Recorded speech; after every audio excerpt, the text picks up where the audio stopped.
来西亚、新加坡双城之旅啊，马上抵达了新加坡的樟宜机场。一出机场外围呢，马上看到的就是有城市花园之称的新加坡。新加坡，如果你对国际社会局势、经济有所了解，你绝对可以发现新加坡最大的特色。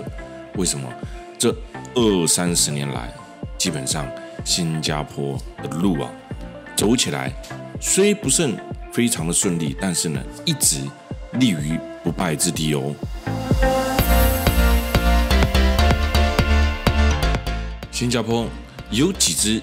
鱼尾狮啊，你敢知呀？而鱼尾狮也是新加坡的特色，虚拟的鱼身狮头的动物啊。当时在1964年，由当时的 Volcaflight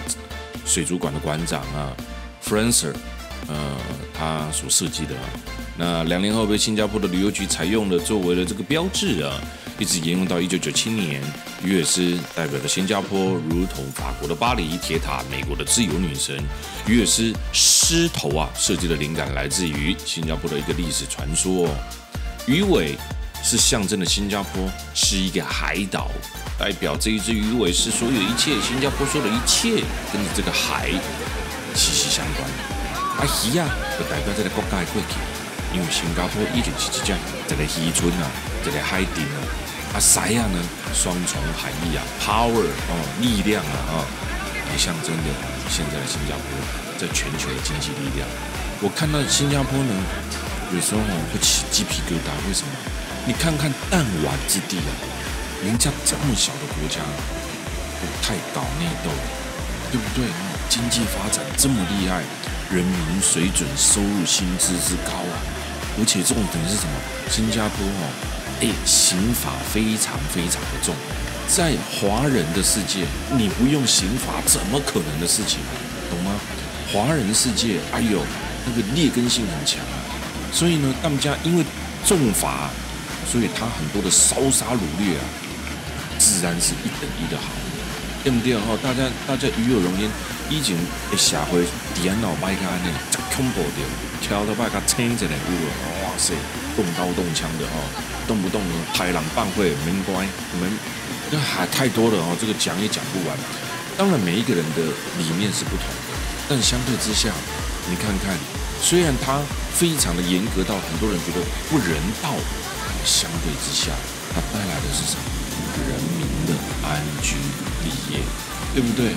毕竟社会需要安定的力量，坏人原本就应该受制裁了嘛，对不对这是新加坡的特点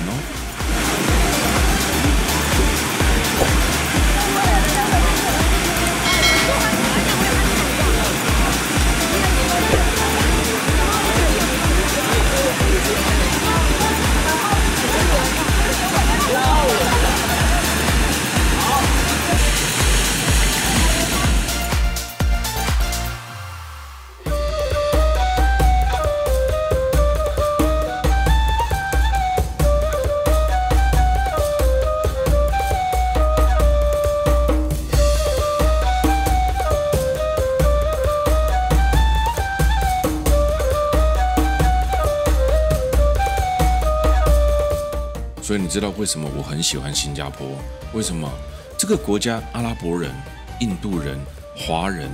老外、伊斯兰、中东各式各样的人口聚集在这个弹丸之地。这小的所在，如果你没有用重罚，每一个人都有意见，每一个民族它带来的民主的优点跟劣根性啊，一个民主有好跟坏嘛。带来这个国家的时候，这国家会乱的所以民粹主义在新加坡不行啊。为什么？如果民粹主义能够带领着这个国家走，那这国家的为什么？国家治理要需要有专业人才不是大家那种帮罗公共所以新加坡它很进步，谁敢说新加坡不进步？它超越了台湾很多。但是你注意看新加坡它的经济发展，它并不由民粹来去主导这个国家的方向，它由专业而非常厉害的这个专门人才来带领着新加坡往前走，一个多元融合的国家，城市的样貌、街道的整齐，要看到在亚洲世界，除了日本之外，你要看到其他落遐清气，我跟你讲，看到新加坡尔无别个，就是因为像法料当啊，你讲啊不人道，不人道，你带来的就是城市的混乱，这种很些的问题。所以这个国家为了要保持一下是，像你不能让少数人，对不对？一个国家大部分还是要保障当地所有人民的安居立业嘛。对，没有一个政策是100%好的，但你不能保护少数人的意见，就让这个国家乱掉了。所以这个国家他用重罚，不管是在犯罪上面，或者是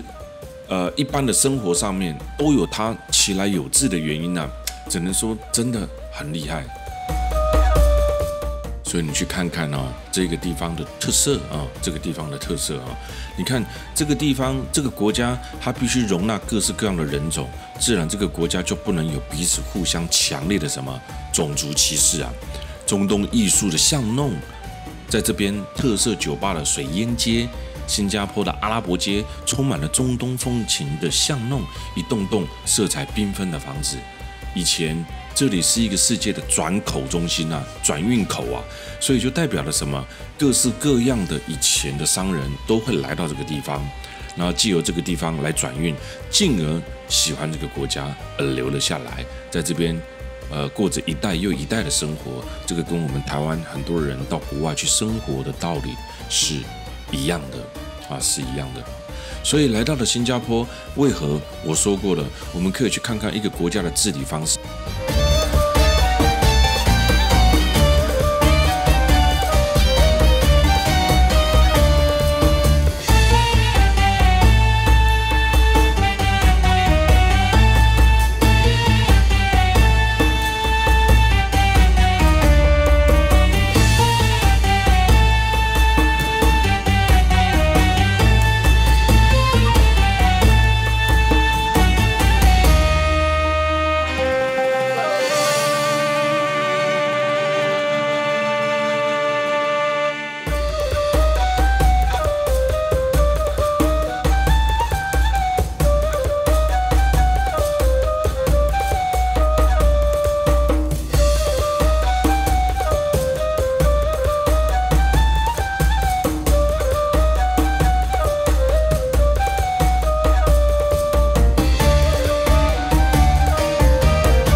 曾经有一个英国学家讲过一句话啊，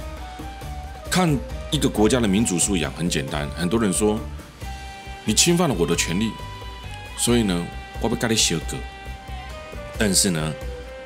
很多人常常不知道，属于你的东西被夺走了，那才叫侵犯。如果不属于你的东西，而是你认为它属于你的东西，你个人认为，你就觉得它侵犯到你，那这个国家的民主素养是不够的。我们现在来到了小印度区，你看看，我们从阿拉伯街，我们又走到了小印度区，有没有发现这些氛围？有没有？一到了印度区啊，色彩缤纷的房子依然存在，但它带来的又是另外一种氛围。这就是我说的嘛，国家文化特色无赞了。真的很棒哦！进来一个国家，你看到了见识这个国家的文化特色不一样的那一面哦。然后呢，多元种族的融合，看到就高兴哦，也代表着我们国家很棒啊。这个我国家棒，你的各国人种才愿意来嘛，对不对？如果国家不棒，那各个国家的人干嘛来？也就是我们国家的经济强，对不对？我们才会到这个国家去嘛。现在我们来到的是滨海湾花园，美不美？很美，对不对？新加坡城市花园的美称呢是有缘由的哦。新加坡被英国殖民统治整整1个半世纪，它并没有因此而恨英国。在这个之前，新加坡是英国在东南亚的军事基地，也是欧洲向东亚各国展开贸易的转口中心。新加坡人民当时呢，他只能依赖着英国辛勤的工作而生存着。所以如今你来到了新加坡跟马来西亚，你可以看到另外一个特色，这个特色是什么呢？他们的城市建设都带有英国风啊，英国 feel 啊，这些新美何处？就是城市绿化的很好，城市发展规划的很好。欧洲人士呢，他们在建设一个城市的时候，会为了这个城市的美感呢，所以近乎你这代志一定人拢看得到，不是讲一直盖什么文字馆啊，一直花大钱砸什么馆，不是，而是每一个地方它会很均匀的需要而去运用它，会为了美观整体城市的建设而去做它。尤其是欧洲人在这上面是翘楚他很厉害他在建设城市的时候想到的是50年后、70年后的城市然后呢，在架构城市的过程当中，会想到以人为中心点的生活方式。伊咧设计这个城市的时阵呢，伊可以啥way50年后、60年后、70年后，不会有太多为了选票啦，为了很强烈的那种个人意识啊、政党意识去作业你说完全没有是不至于，但是呢，这一点是偏少的，因为在他们这种成熟的国家来讲，他们知道如果这么一做那就很严重。所以当时英国在殖民这一些东南亚国家的时候呢，他们把城市建设带来给这一些国家，就是他们最大的一个作为所以我们现在可以发现，竟然一个城市的建设也被列为了来这个国家旅游的特点之一。新加坡的滨海湾花园就是如此就是如此来到这个国家，竟然要看它美丽的城市造景。这也是英国人统治留下给他们一些比较好影响到他们后续城市发展的一个作为。在2战结束之后呢，亚洲各国陆续的宣告了独立，但是当时的新加坡依然被着英国的统治者。那个时候的英国的政治有不正之风，经济面临困境，新加坡的转口贸易下降，经济当时也是不是很好新加坡呢，1959年新加坡脱离了英国殖民地的统治，国土很小，资源也不好那怎么办呢？政局也动荡，国家面临着很大的考验。所以一直到1963年的时候，新加坡纳入了马来西亚的联邦。所以很多人也知道，最早以前的新加坡其实是在马来西亚联邦内，希望解决当时新加坡人的困境。所以当时新加坡为了让自己的资源不匮乏，政局不动荡，他选择竟然是纳入了马来西亚联邦这很多人可能不了解。但是纳入联邦之后，当然他取得了很大的资源，但也发生了彼此两国之间的矛盾。那个时候不能说矛盾因为它就归依在这个马来西亚之下嘛。新加坡独特的地理位置也吸引了当时中国沿海、福建、广东等，甚至台湾的金门。为什么？沿海嘛，生活困苦嘛资源不够所以迫使他们当时出海。他们出海来到南洋之后呢，就进入到了像牛车水这种地方。为什么在这边着地之后呢，他们家行话已经用牛车来载水，所以这个所在